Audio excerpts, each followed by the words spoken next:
Mabilis na kumalat online ang initial na medico-legal report ng Philippine National Police na nakapangalan sa yaong aktor na si Sandro Mulak.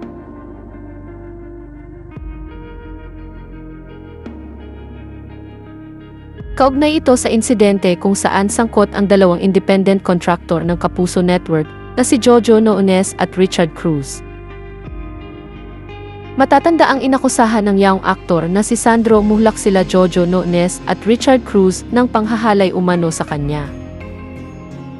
Ayon sa medico-legal na kumalat online ay no external signs of application of any form of trauma, circumcised, no evident injury lesion noted at the time of examination.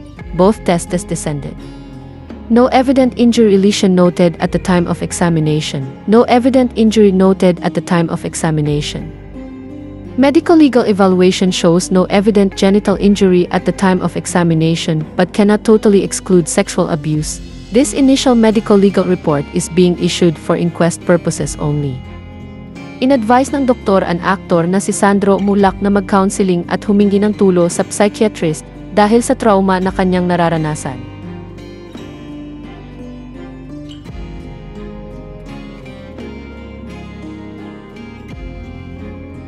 Kung pagbabasihan ang medico-legal na ito ay malinaw na hindi nagalaw ng dalawang akusado si Sandro Mulak, ngunit hindi pa rin sila ligtas sa kasong ito.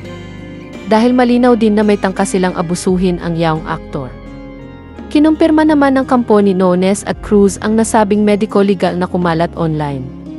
Ayon sa kanilang abogado ay ito tunay nga ang medico-legal na ito na. Labis naman ang pagkagulat ng kampo ni Mulak kung bakit kumalat at nailabas sa publiko ang medico-legal na dapat ay pribado ang mga ganitong document.